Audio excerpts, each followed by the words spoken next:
morning, everyone.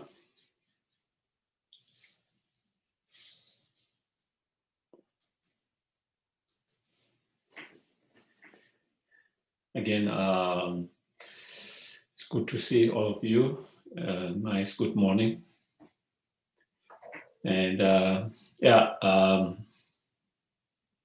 we will start as usual with a short breathing exercise to quiet our mind, watching the breath mindfully for a few moments.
Maybe we can try to have good intentions, generate good intention by thinking. May I ask, coming here together and listening, reflecting, contemplating. May all of this become cause and condition to actualize all the spiritual realizations.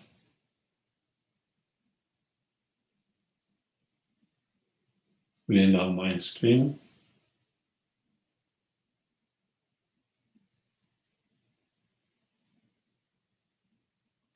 Especially unconditional, limitless, true love, compassion, bodhicitta mind.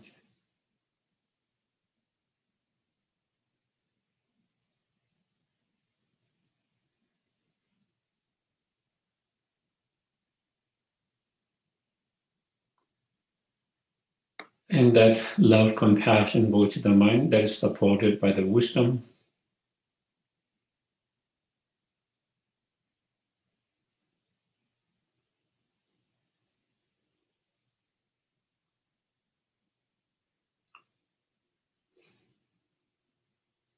and love, compassion, bodhicitta supported by wisdom. May we be able to help and benefit to as many sentient beings as possible, directly, indirectly.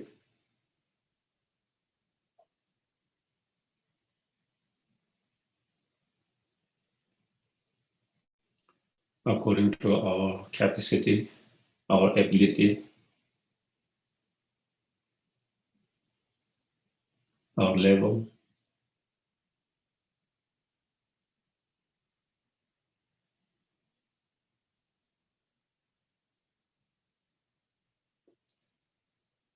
And may we never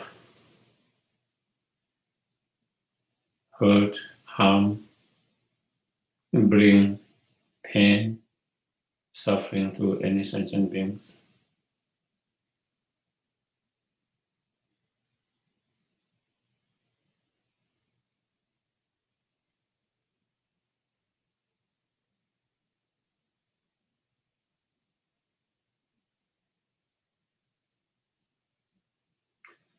May we always be inspired, and live according to the Bodhisattva's conduct, Bodhisattva's actions and practices.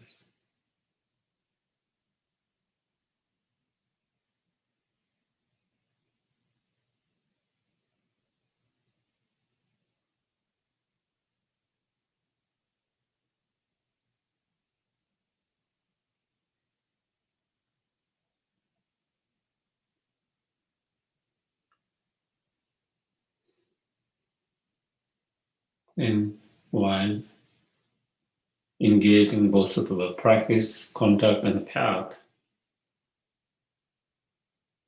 we'll be able to achieve our highest potential, the fully awakened state,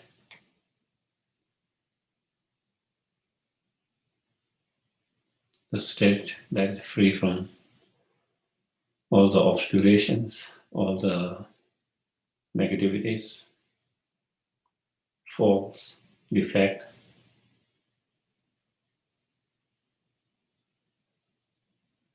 Instead, that has actualized all the highest positive qualities, excellent qualities, complete and perfect state. May we be able to achieve that state as soon as possible.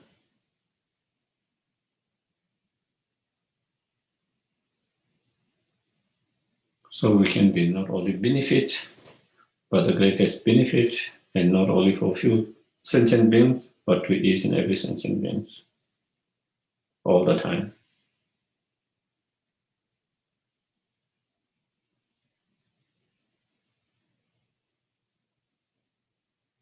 Without any limitations.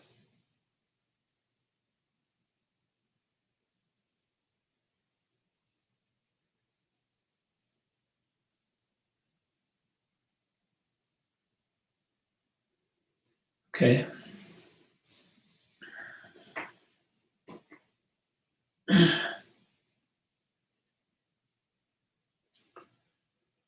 I go for refuge until I'm enlightened to the Buddha, the Dharma, and the Supreme Assembly. By the merits I create to listen to the Dharma, may I become a Buddha in order to benefit all sentient beings.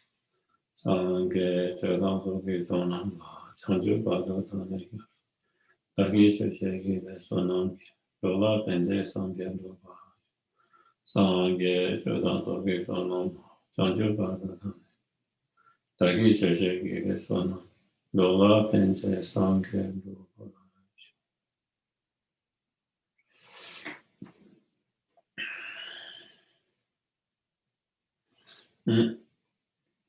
So we have been studying this particular text by the great Indian master, Atisha Dipankara. And he began with,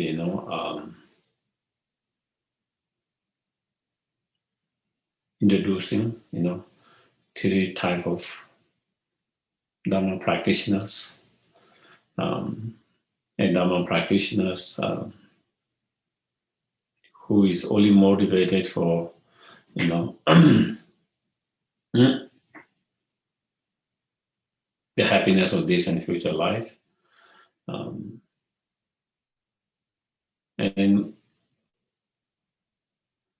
the path to achieve that. So that a part of practice of the small scope. And then there is a practitioner individuals whose goal is beyond just the happiness of this life and futures, but who aspire to achieve the lasting happiness of total liberation, nirvana, for individual oneself, and the path or the practice to achieve that and that is part of the practice of middle scope. And the practitioner is the practitioner of middle scope. So, without going much details, we did kind of touch on some of the practice method in each of them. And then next one is, then there are practitioners, some practitioners, who go beyond even the individual liberation nirvana, but who aspire to liberate not only oneself, but all sentient beings from their suffering and cause of suffering, and aspire to lead them to not only temporary happiness, but ultimate happiness of all sentient beings, and who work for that,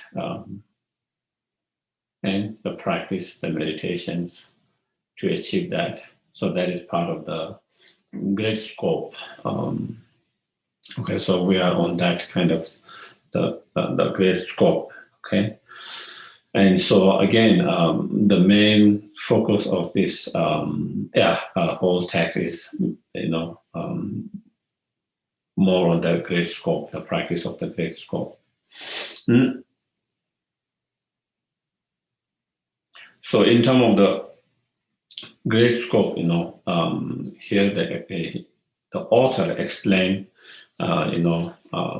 firstly, in a very briefly about the great scope, and then he go more detailed into the different practices in relation to the practice of this great scope. Okay, so the first, in terms of briefly, where he says, I think, what is the page? I don't see the page number anyway. Here the one verse where he said, those who truly desire to completely eradicate all the suffering of others through their own personal suffering, such individuals are supreme. So having trained your mind through the practice of small scope and middle scope,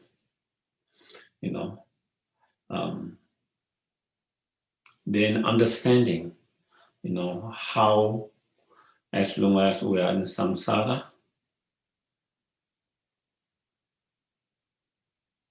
there's always problem, there's always sufferings. Never free from problem, never free from samsara.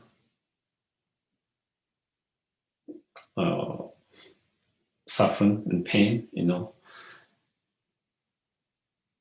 how we are being kind of tortured by the suffering from the beginning, middle, and all the time, all the times, as long as we're in samsara. With that understanding, with our own personal understanding of that, then we understand also other sentient beings, other mother sentient beings,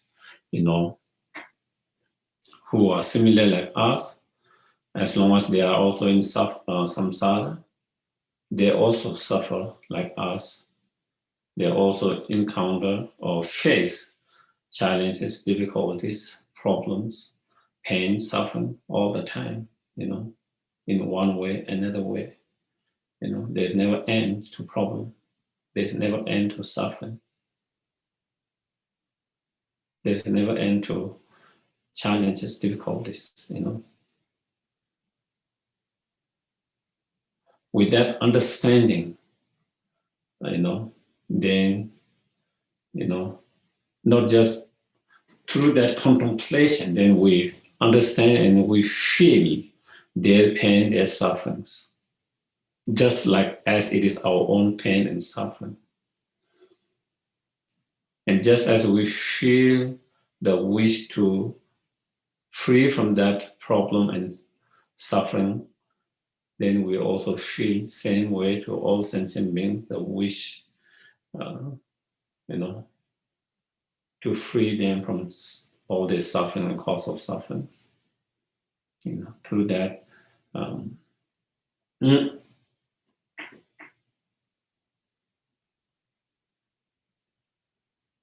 Cultivating that strong compassions towards others by understanding, feeling their pain and suffering, by being able to relate with our own pain and sufferings. You know, so out of that great compassions, then the wish to liberate them from suffering and cause of suffering, and the wish to lead them to ultimate happiness. And in order to be able to do that, then we ourselves first need to be, free from all the suffering, cause of suffering, and achieve enlightenment. And so therefore, the wish to achieve enlightenment. So due to that great compassions, the wish to achieve enlightenment,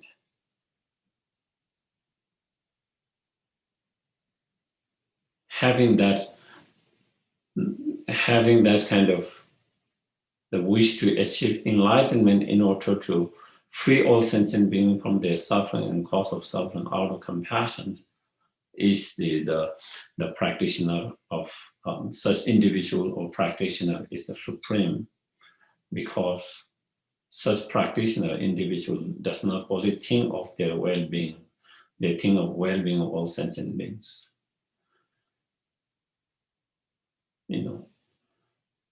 They are much more, their mind is much more courageous, compassionate, broad, vast, and extensive, in terms that they not only think of their own well-being, or just the well-being of our small numbers of people, like our families, friends, colleagues, or just only our species, the human beings, but to be able to go beyond all of that and to be able to expand their mind, really concerned towards the well-being of each and every living being or sentient beings. Such persons, such individual, such practitioners, indeed supreme, indeed is a great supreme being. It is hard for us to even think about the well-being of even just whole humanity,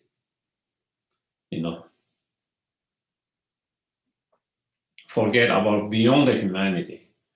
It is hard for us to feel compassion for all human beings. It's hard for us to feel compassion for all the animals. But such practitioners is someone who feel concern and compassion to each and every sentient being, those who have been close to them biologically or emotionally, because of circumstances, those who have been kind, nice to them, or those who are more kind of neutral for them, even for those who have been not kind to them, even those who have been, kind of unkind and even mean to them, still having concern for even all those different individuals, sentient beings, having compassion for all of them, cultivating a inspiration, the wish to be benefit to them, to be able to help to them, to be able to free of their suffering, cause of suffering, and to the wish to help them to achieve their ultimate happiness. Such is the great supreme, the highest, or the supreme, practitioner. individual persons, Mm. So here, when it says,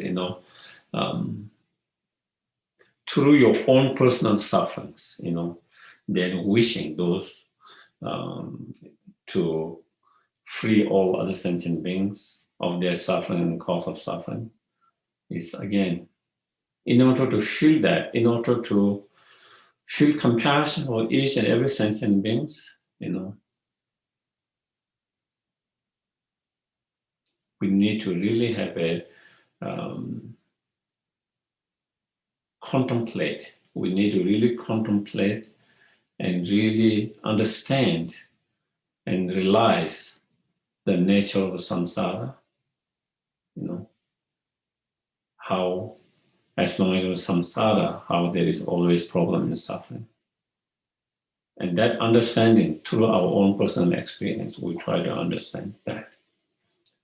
Through that, our own understanding, then when we reflect on others, then we can really feel for them.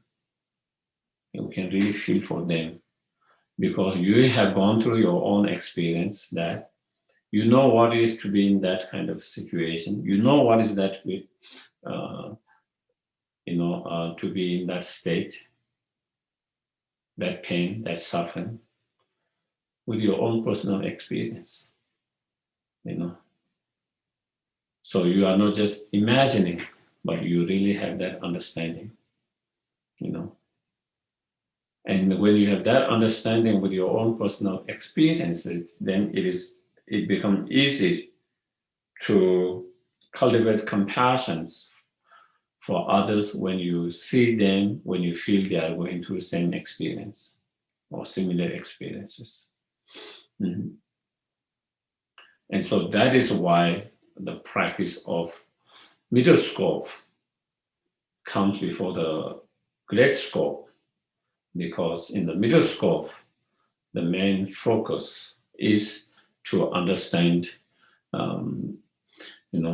the nature of samsara, what it is to be in samsara, and what are the cause of that samsara and the sufferings and pain.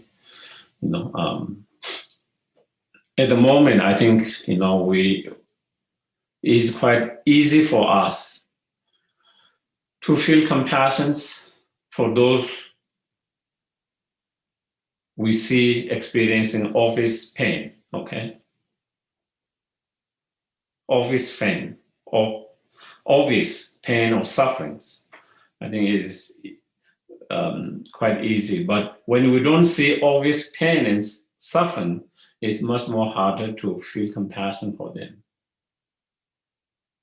We feel, why should we be compassionate for them when they seem just fine? Their lives, they have good jobs, they have good families, everything seems just going fine in their life. They seem to have good health, they seem to have good families, and they seem to have wealth, everything's. So why should I be compassionate for them, Or even we try to be compassionate, it's hard to feel compassion. On one, sometimes we feel, why should I feel compassion for that person? Okay. Secondly, even if we go beyond that, and even, I want to feel compassion for them, but it's not easy to feel compassion. On the other hand, if you see someone very obvious, who is having a health issues, pain, suffering because of their health issues, suffering and pain because there's a lot of problem in the relationship. There's a lot of pain and sufferings because of their living standards, because they don't have shelters, because they don't have enough to have a food. Maybe they don't have enough to pay bills for their when they are not feeling well and so forth, or someone who is wounded, and so when you see that, is We don't have to say, I need to feel compassion for them. We don't need to say, I need to feel compassion for them. I need to meditate and practice to feel compassion for them. When you see that, you feel it, if compassions come easily, But as I mentioned before, it's much more harder to feel compassion for the other lot of other beings where there's pain and suffering is not so obvious. And so therefore, our compassion at the moment is very, very partial, limited. We are unable to expand our compassion to all sentient beings. We have compassion for only certain individuals, not to all individuals. Only certain sentient beings, not to all sentient beings. And in order to have the bodhicitta mind, we need to have compassion for all sentient beings.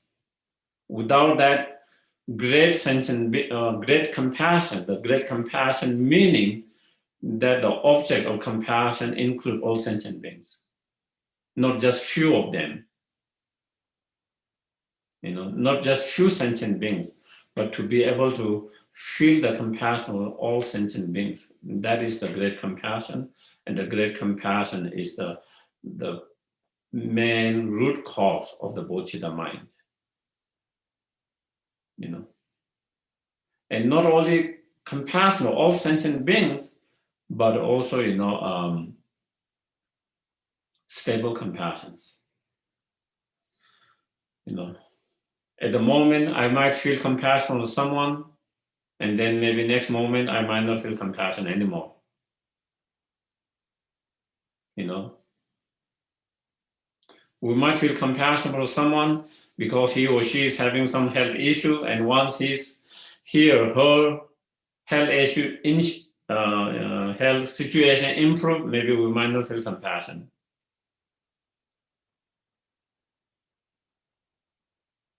Maybe we feel compassion because someone is, at the moment, is having struggles in the relationship. Once the relation improve, maybe we might not feel same compassions because we don't see the pain anymore, the problem anymore. Or maybe we might feel compassion now because he or she struggles to have a basic food or shelter. And once that situation change, they have better situations, maybe we might not feel compassion for that person. So again, the compassion we have at the moment is very unstable. That could change soon, and we might not have the compassion anymore.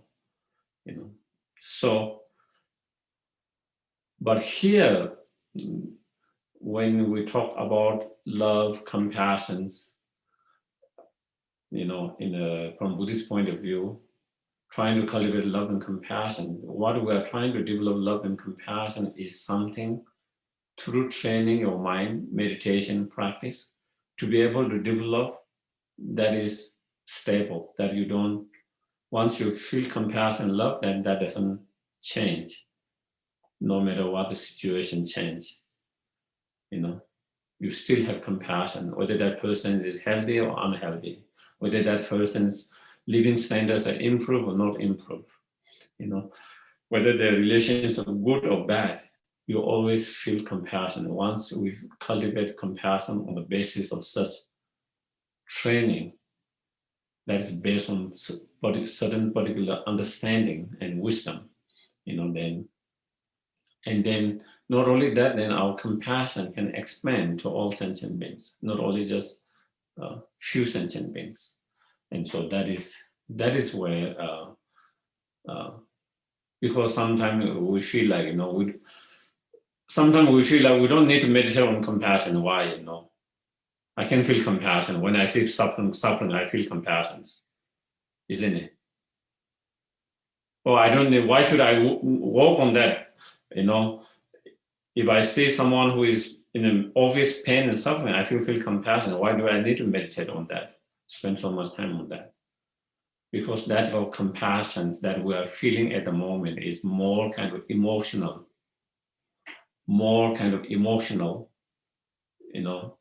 compassion that is not rooted in a total wisdom and understanding, and that you have developed through practice meditation based on that wisdom and understanding, but it is something more emotional that we all feel. As I've mentioned in the past, that kind of emotional compassion, even the animals feels, even the animal can feel that compassion, not only we human beings. That kind of compassion, all sentient beings feels, that emotional compassion, whether you are Buddhist or not Buddhist, whether you have trained or not trained, whether you practice any spiritual or you don't practice any spiritual, that kind of compassion, most people feel that. So that kind of compassion is nothing very special. Even someone who have never met a Dharma, they can feel that compassion. Even someone who doesn't believe or practice any spiritual path, still they can feel that compassion. But the compassion that is described in Buddhist scriptures and practice is go beyond that compassion. And the compassion that is stable and that is expanding to all sentient beings, that is where, without training, it doesn't come. Without practice and training, it doesn't come naturally. And that is where the training comes. That is where meditations, training need to come.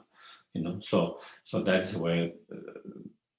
So I think we have to really be able to understand those two differences, and understand when we talk about meditating, practice, training mind to cultivate loving kindness, compassion, what does it really means,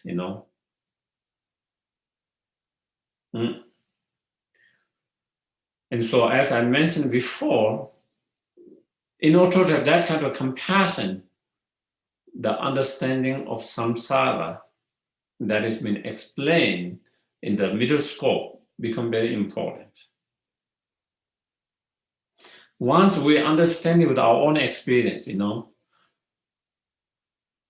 when we are healthy, even when we have good relationship, even when we have, financially we don't have struggles, even in that cases, we still have other problems. We still suffer and experience other sufferings in different ways. Sometimes even when even we don't have all these problems, sometimes we have fear, worry, anxiety,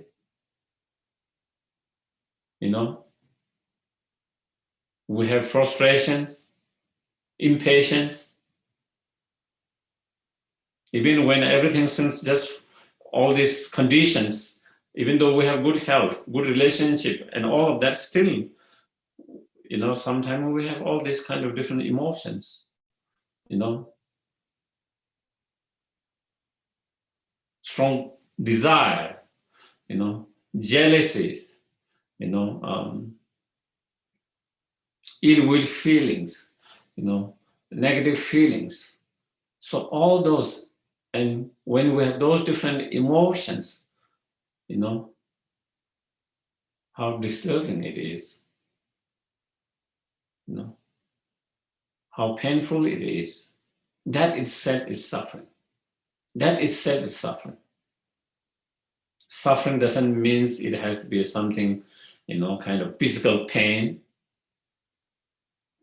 or doesn't mean, even it doesn't have to be an emotional pain in a sense like a really deep depression or like that, when I'm impatient, when I'm frustrated, that is painful. To be in that state of the mind, impatience, frustration, anger, undesirable, uncontrollable desire, all of that, those are painful, So therefore, with that, our own understanding, and because we are in samsara at the moment, because our existence is a result of delusion, karma, very unstable. Very unstable. We never know when our health might have take turn. We never know how our relations can change. We never know when our, living situation or financial situation can change. We live in a such so uncertainty, unstable, where things can change anytime, any moment, And so that being in that situation is a kind of, that is where we have a lot of worry and fear,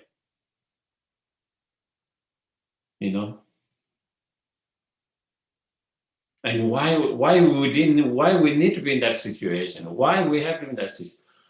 Because, of our state or our being result of karma and the delusions, And so as long as your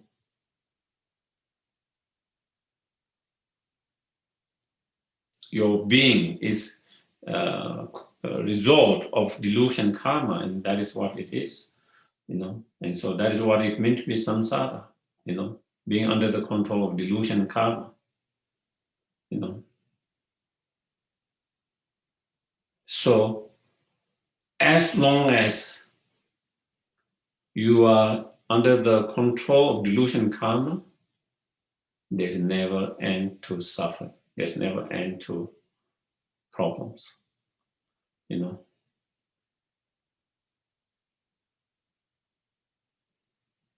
Sometimes we have physical problems, physical pain, suffering. Sometimes when we have even when we don't have physical pain and problem, we have mental, emotional pain and suffering. Something always going. When I say emotional and mental pain, I'm referring to, emotional pain can be so many different levels: worry, fear, anxiety, frustrations, impatience, anger, hateful feelings. All of them, all of them are very, very painful.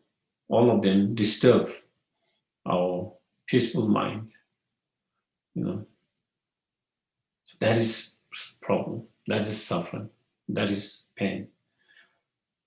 So with our own understanding of that, first we contemplate with our own situations. Am I in a pain, or am I in a real joy and happiness when I'm in state of one of those negative emotions, feelings,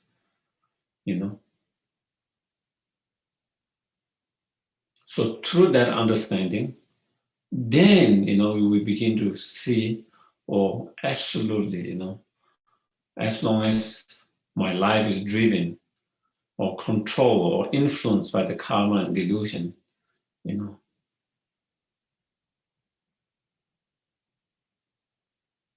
I can never be free from the suffering. I can never be free from the problems and the pain.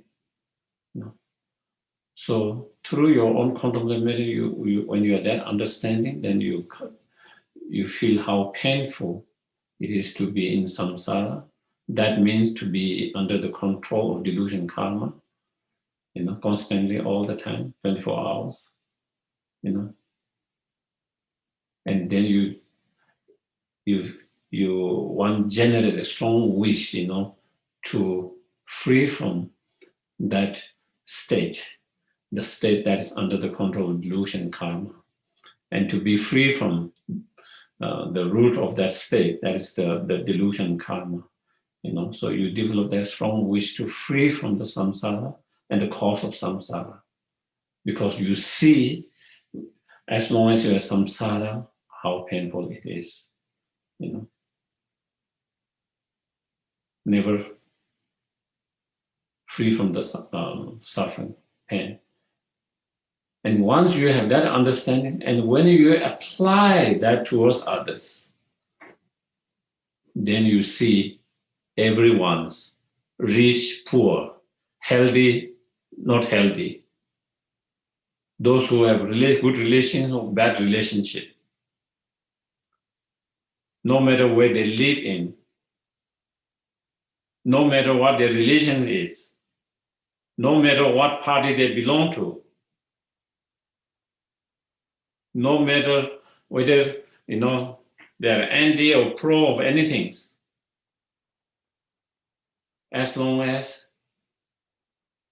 their life is, or their existence, their existence is being under the influence and control of delusion and karma,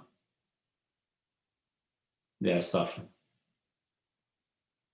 They are not free from the problems. They are not free from the suffering. They are not free from the problems, pain. Just like myself.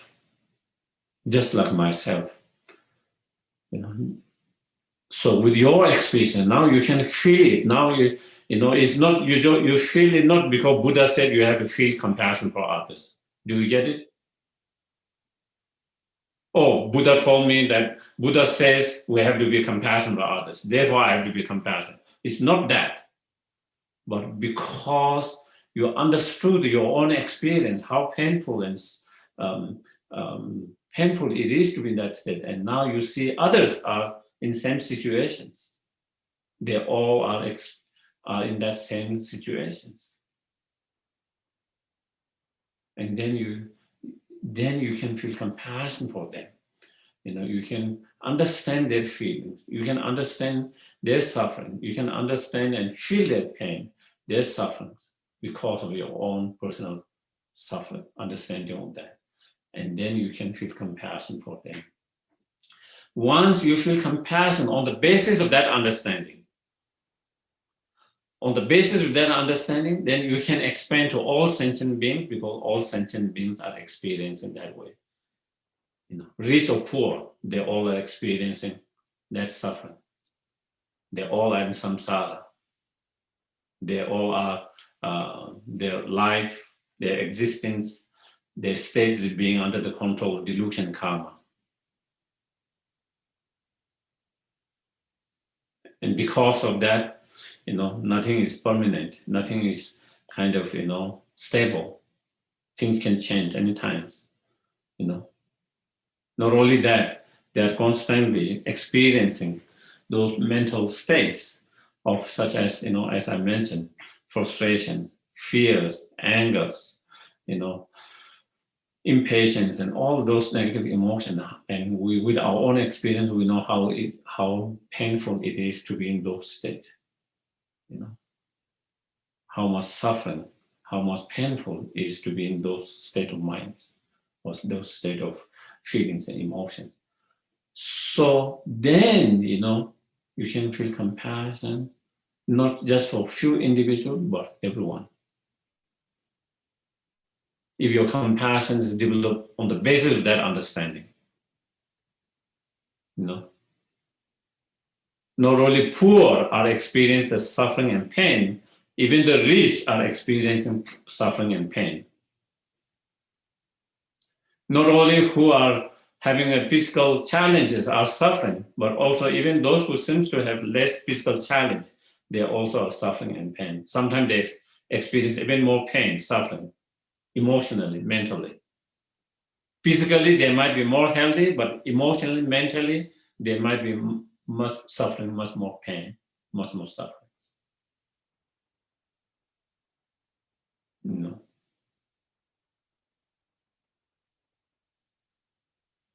then on the basis of that, then it allow, once you have that understanding, it allow our compassions to expand to all sentient beings, those who are in samsara.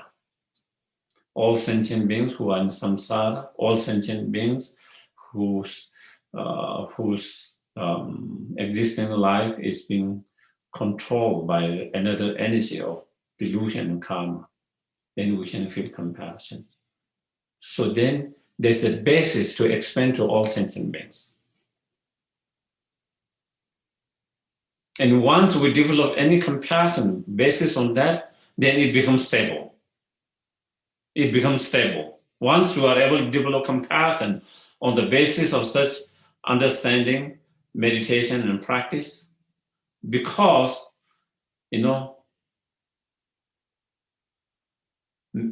even when they are healthy or not healthy, still they are in samsara.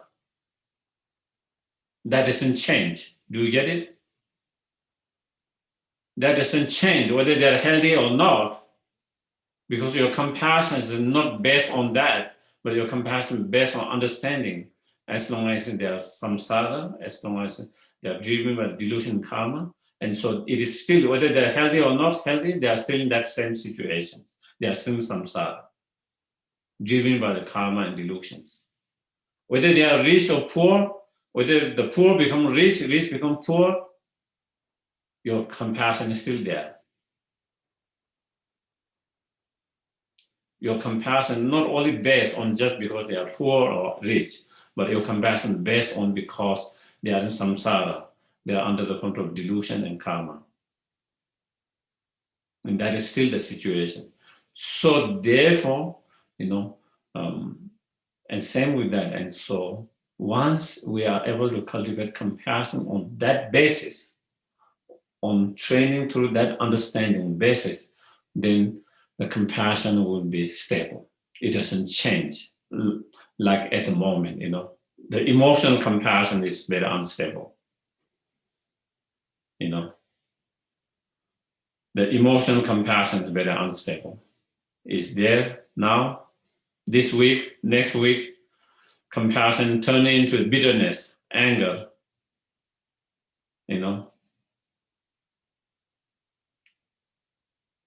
resentments. On the other hand, once we able to develop compassion on basis on this such training, meditations, practice that's based on such understanding and wisdom, then your compassion will be very stable. Very stable. So the whole meditation, the whole practice is to go beyond just emotional feeling, but to really develop love, compassion that is rooted, in a wisdom on understanding, not just feeling the emotion, but that feeling comes or emotion arises that is rooted in the wisdom or understanding, based in that wisdom and understanding, and that we can expand to all sentient beings. And so that is where the whole practice on meditations on love, compassions, so when we understand that, then we know, why we need to meditate. Why we need to meditate on love and compassion, and what exactly love and compassion means when it is described in those teachings about this particular love and compassion that we need to develop through practice, training our mind. Okay, so that is why through your own personal suffering, that is what it means. Suffering here doesn't mean obvious suffering necessarily, okay? Obvious pain, okay? So maybe before I go to the next one, maybe let me check this couple of questions. How do I distinguish the compassion I feel for Buddha from compassion I feel for people? Yes, Lord.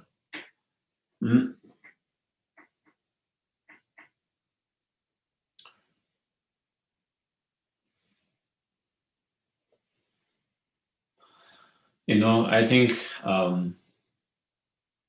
when you have true compassion for both of them, the victim and perpetrators, that is what the Buddhas encourage.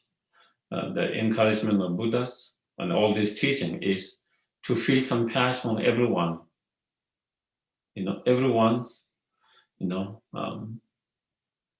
people who have been slaughtered and people who are slaughtering them. People who are slaughtering them, they are creating so much suffering. They will be slaughtered like that in the future, so many times, for eons and eons. They might not be experiencing immediately that they might not be slaughtered now, but they are creating cause and conditions, karma, to be slaughtered that endlessly. So while they are creating so much pain and suffering to others, at the same time, they are not aware, but they are creating so much cause and conditions for them to experience in so long like that. Through that understanding, then, we try to feel compassion for all of them. Does that mean, because if I have compassion for them, should I allow that kind of actions? Absolutely not. For example, you can feel compassion for your children, but when they misbehave, that they engage something that hurts someone, you will try to stop it. It doesn't mean you will allow them to do it because you have compassion for them. Do you get it? Because you have compassion to them, probably you will stop them from doing more because you don't want to get them getting something in the back. And so that, again, that is one thing we have to distinguish all the time. Just because sometimes there's misunderstanding. If I have compassion for someone, then that means I'm allowing them to do those bad things, harmful things. Absolutely not. As I give an example of your children, your friends, even if you have compassion for them, but if they're doing something unhealthy, something negative, something that is harmful, you will try to stop from doing that. Even your pet, if your dog is trying to be violent, trying to attack someone, you have affection there, and you will stop from doing that. So that doesn't mean you allow them to do that because you have compassion for them, because you have affection for them, because you have love for them. So that is one thing we distinguish, and so if we have a compassion, for example, those who have been slaughtered, when you hear them, when you see on the news, image, or you hear whatever, you feel so pain. One feels so pain to see, something is done in such cruel, unimaginable, in that way, But at the moment, while we feel compassion, then we might feel very angry and upset toward those who are engaging into such painful behavior and actions. We feel very angry about them. Not only we feel angry about them, sometimes we feel we have to be angry. Don't we feel sometimes like that? How can I be compassionate with such persons? I have to be angry to that. I have a right to be angry. I should be angry. Sometimes we feel that way because the action they are getting into such a horrible, such a horrible, such a horrible that you feel like, I should be angry. I shouldn't be compassionate. That is sometimes how we feel, but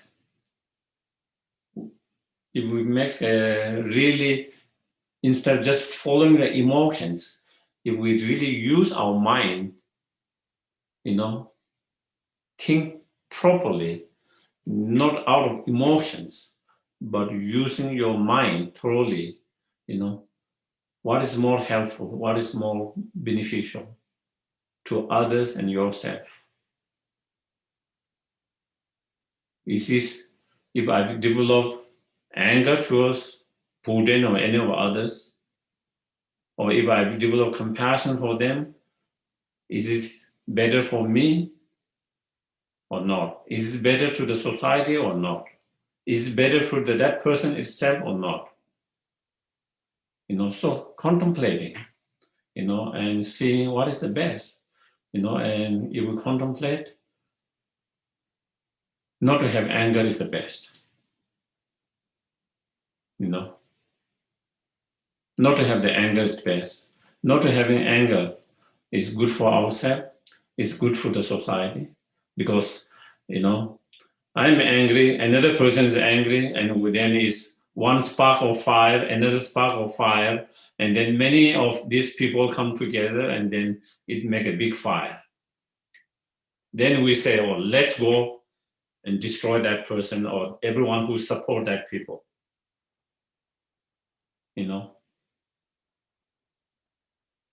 So then that is where all things, the war and all this violence that created.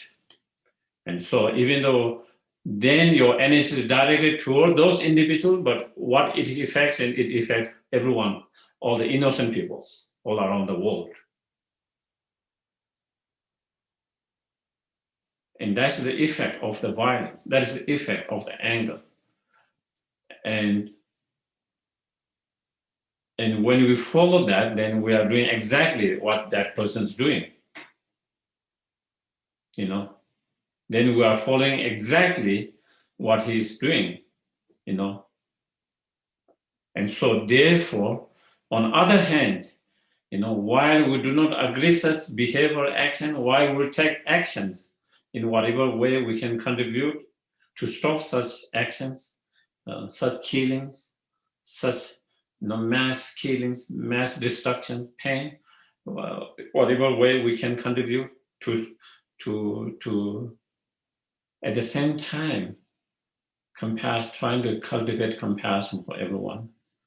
And there is spark of compassion. Another person also feels compassion, spark of compassion.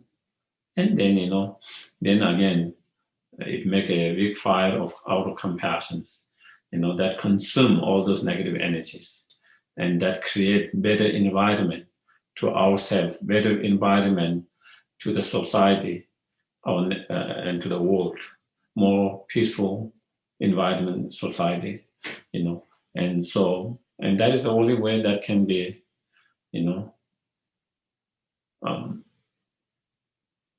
we can only create more peaceful, more harmonious, more compassionate society in the world, only if we started to feel compassion for everyone, not just few individuals. Do you get it? Yeah, like if I feel compassion on only one side, then I cannot create peace and compassion in this world. Absolutely not, because the only way to really create true love, compassion, peaceful society is when each of us, all sentient, all the human beings, started to feel compassion on everyone.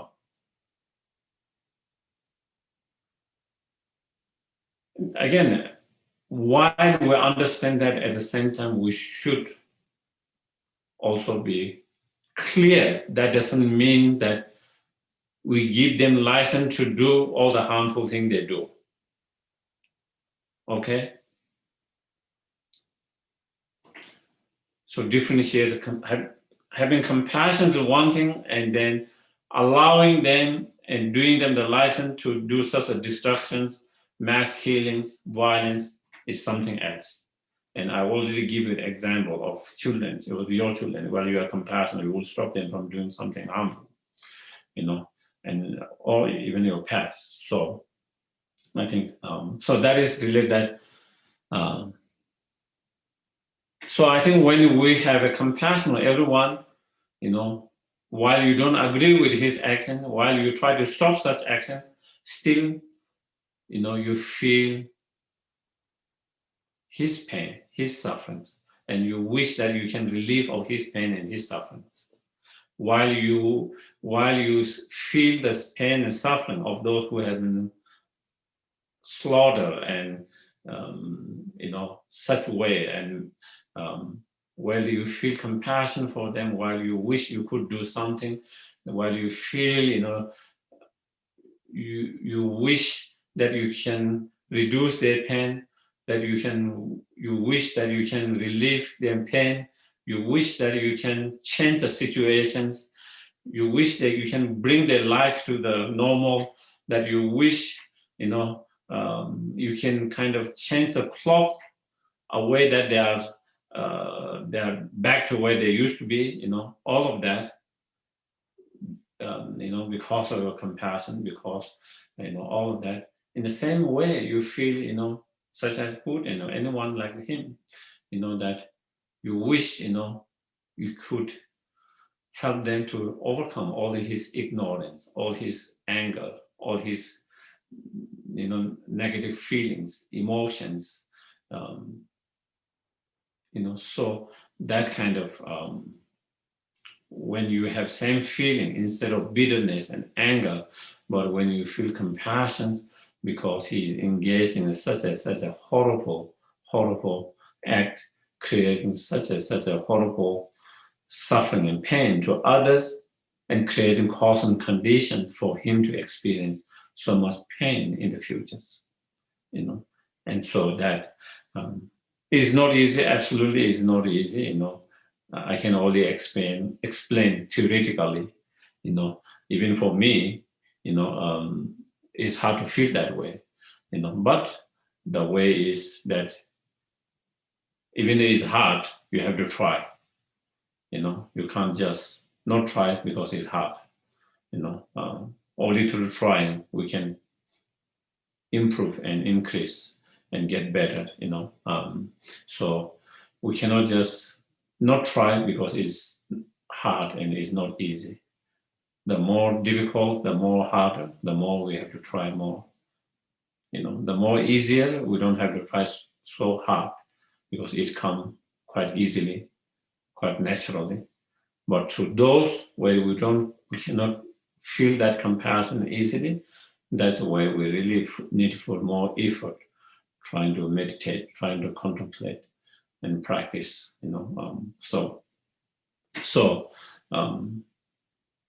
Yeah. So then I think there are a few other questions. Hello, Gishila. I need to leave. Okay.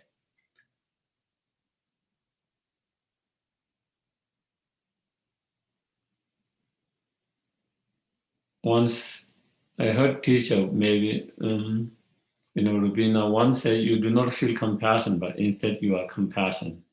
And I wonder if you think that, if you could explain the difference.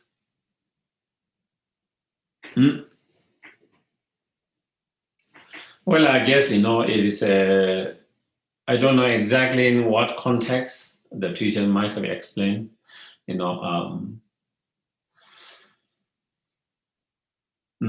normally, of course,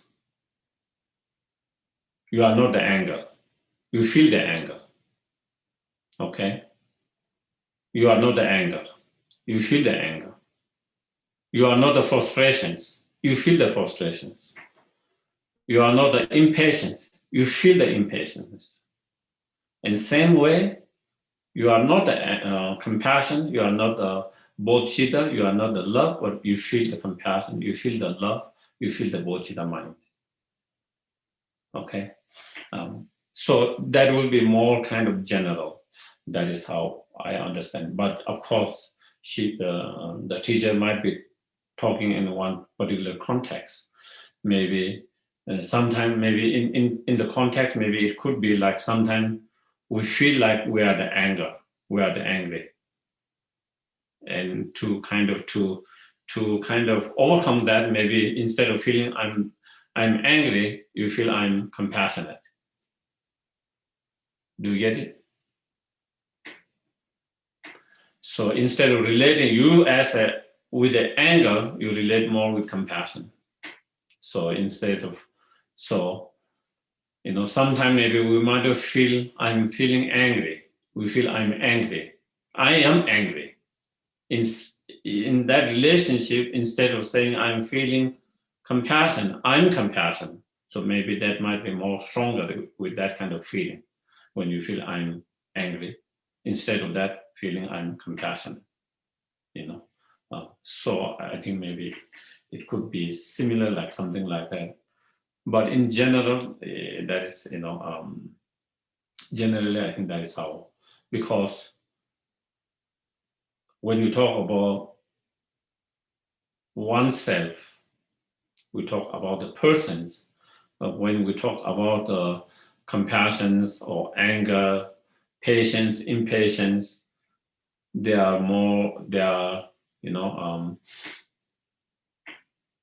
our different emotions, our different feelings, and so different, yeah. So in that senses, then, we say, yeah, it is more accurate. Is more accurate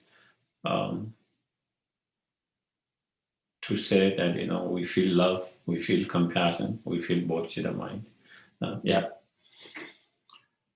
Okay. Compassion for others can sometimes feel easier than compassion for oneself. What to do?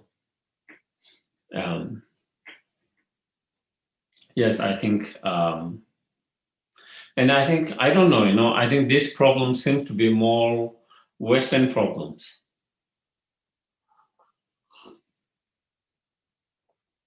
And this kind of caution hardly comes from the society or the community that I come from.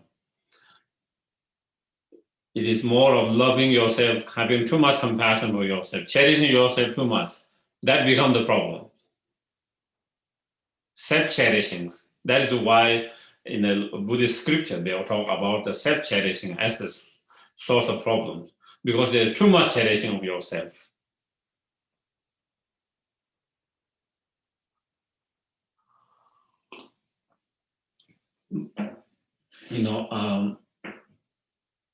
But for whatever, I think maybe, I don't know, you hear different views, different theories, why, but I don't know exactly, and maybe there are many factors. Maybe there could be many factors, why that the idea of self-hatred, low, self-loathing, self-hatred, and therefore not being able to have compassion for oneself, or struggle to have compassion for oneself,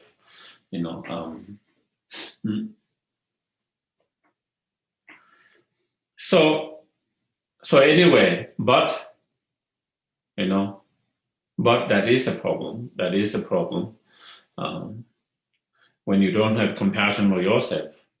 Again, if you don't have compassion for yourself, also you cannot have great compassion. Then you cannot have bodhicitta mind, because you are one of sentient beings. So if you let out yourself from object of compassion, then you have let out one sentient beings from the object of compassions. And if you let out, or if you exclude one sentient being from the object of compassion, then it can't be great compassion. Without the great compassions, having compassion on each and every sentient being, then there cannot be a bodhicitta mind. One cannot really develop true bodhicitta mind. And so therefore, even from that perspective, we need to cultivate compassion on oneself, and also, if you have compassion for yourself, when we develop compassion for others on the basis of that understanding, basis of that compassion might be much more when you develop compassion to others on that best level, from your own compassion to yourself, I think that will be more stable compassions, mm,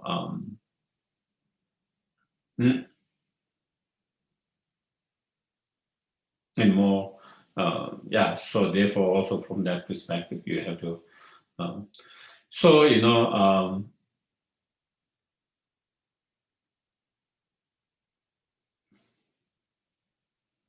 mm,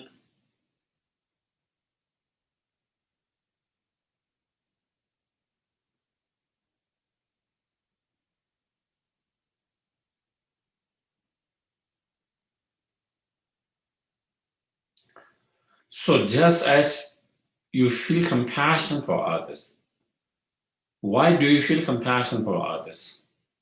Why do you feel compassion for others? Because you see and feel their pain and suffering. I think that is why we feel compassion for others, because we can see and we can feel their pain and suffering, which is, painful, miserable, unbearable. That's why we feel compassion. And so you also do the same when you try to meditate on your own pain, your own suffering, and thereby you yourself is another being. You yourself is another sentient beings who continue to experience suffering and pain, even though you do not wish pain and suffering, you continue to experience pain and suffering, just like others. And therefore, if you really, kind of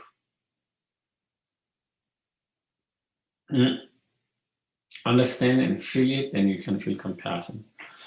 In general, in normal meditations, so in that way, first you feel the compassion for others, if that is easier.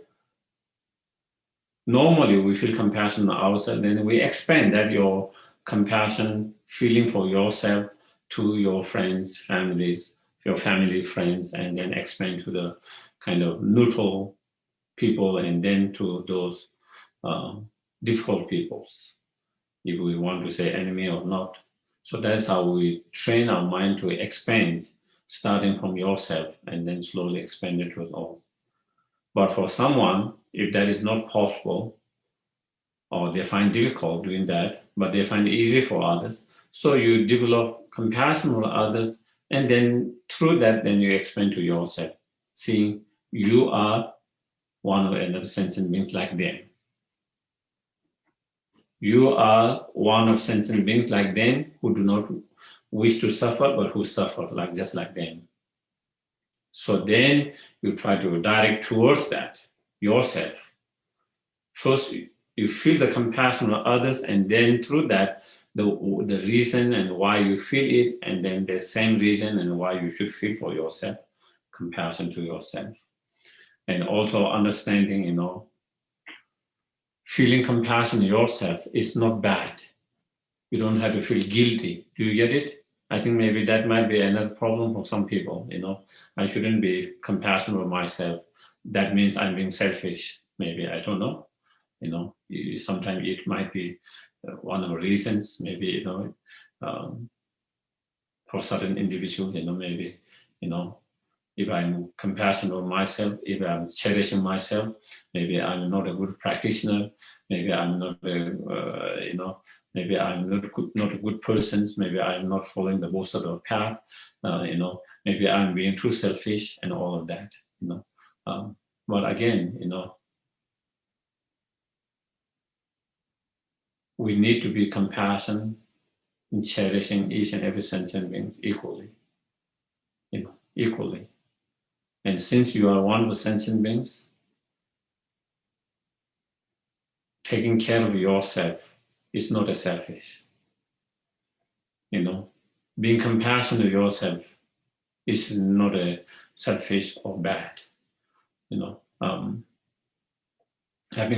So therefore I can, by knowing you are one of sentient beings, that need to be taken care of, that need to be loved, that need to be object of compassion,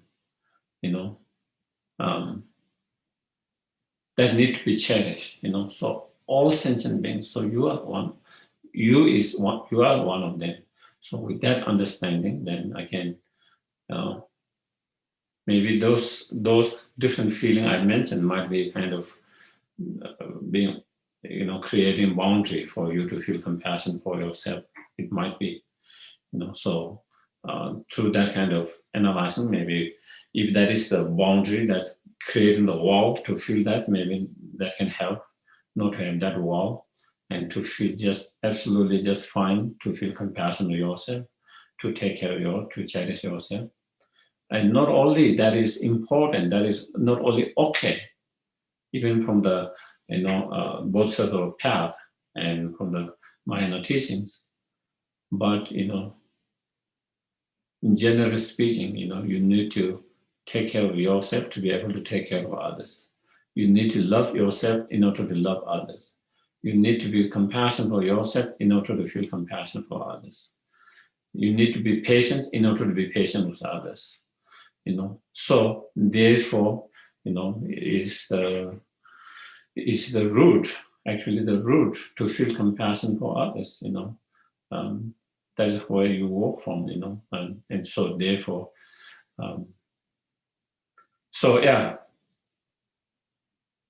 as I mentioned, normally we start with ourselves when we try to develop loving kindness, compassion, and expand slowly towards all sentient beings. For someone, if they have that struggles, difficulty, then you can start with others and then expand slowly towards yourself. And then, so you just change that starting point and then expand to all sentient beings, including yourself. Okay.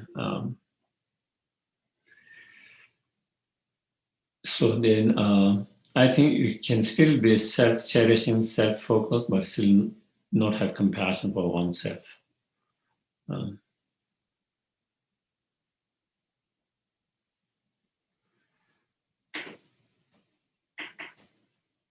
Yeah, maybe possible. I don't know. When you say self-cherishing, or self-focus,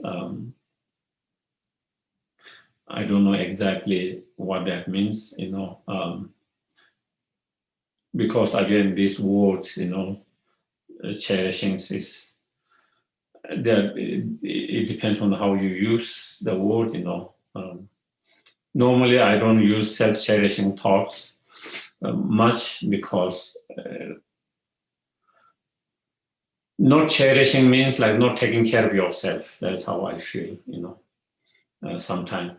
So that instead of that, I use more self-centeredness, selfish attitude, So again, it is all word. I don't individually, different people use the word differently, and because people interpret differently, and so basically, if you self-love and if you don't have self-compassion, then of course, you wouldn't, you might not take care of yourself, and you might not be think of your well-beings, and so on the other hand, if you have compassion, then of course you think of taking care of yourself as well, while you take care of others.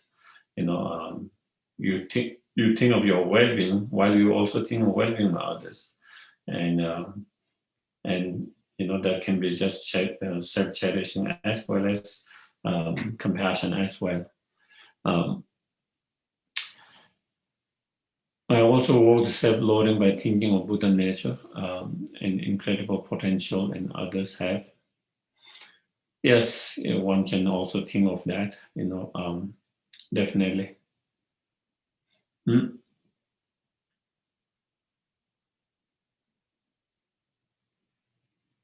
I think we in West have trouble feeling compassion ourselves because we live in mass consumption society that tell us we are not good enough unless we buy this or that better. Yeah. I think there seems to be many different theories, ideas that I've heard over the years why why that? And I guess I feel maybe there are many different factors. Maybe it might not just be one factor. Maybe it might be many factors. And definitely, I think that might be one big factors where we always are reminded we are not good enough. That yeah, no matter how much, because I wondered, from Buddhist point of view, we are sentient beings, as well we are sentient beings in a samsara, especially ordinary sentient beings, who are imperfect, and that is just fine, because being imperfect is just fine, because you are still ordinary sentient beings, and the nature of ordinary sentient beings is just imperfect. Making mistake is just fine. We learn from mistake. Being imperfect is fine. We learn and try to be better and better, but and I think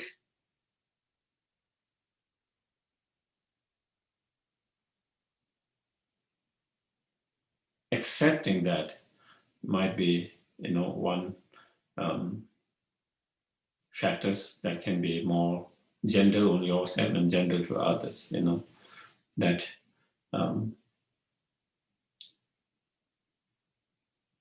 we try our best, but still we can make mistake. We try our best, still we might be imperfect, and that is just okay and fine. So mm,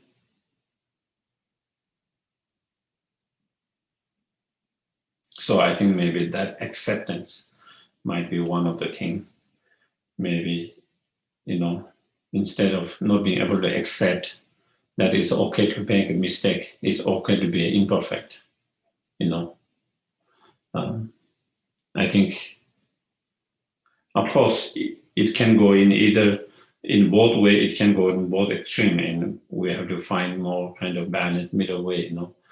Where feeling that it's okay to mistake, and then not trying to improve, and not trying to stop from making more mistake, or from being more imperfect is one mistake. But on the other hand, trying to be too perfect, and that there's no possibility of making any mistake, that can be another problems. And so yeah, I find it is, at the end, it always comes the middle way. The Buddha's teaching on the middle way, it always comes there. We can go either side all the time, and most time we tend to go one side or other side, one extreme or other extreme, and not being able to balance um, in a kind of most of the situations anyway. So I think, so that is just my thought. That is just my thought. Mm,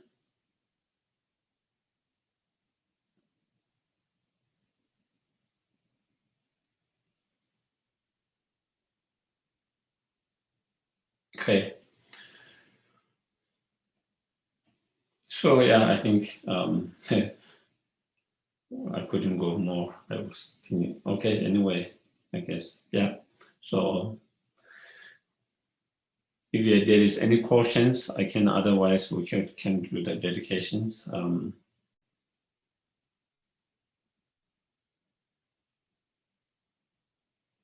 Mm, If anyone has a question, please unmute yourself or raise your hand.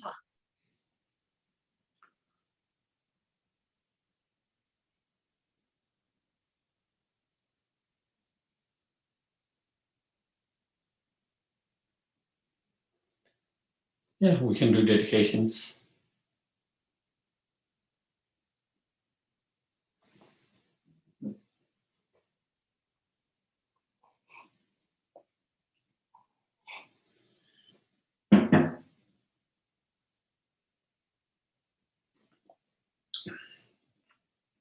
May all beings everywhere plagued by the suffering of body and mind obtain an ocean of happiness and joy by virtues of my merit.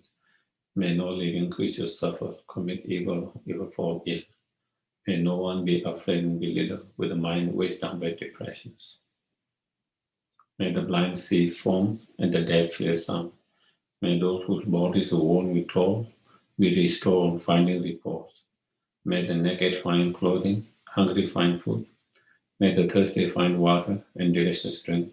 May the poor find wealth, those who with sorrow find joy. May the forlorn find hope, constant happiness and prosperity. May there be timely rains and bountiful harvest. May all medicine be effective and wholesome, prayer bear fruit. May all who are sick and ill quickly be free from their ailments. Whatever disease there in the world, may they never occur again. May the frightening cease to be afraid and those bound be free. May the powerless find power and may people think of benefiting each other. For as long as space remains, for as long as sentient beings remain, until then, may I too remain to dispel the miseries of the world.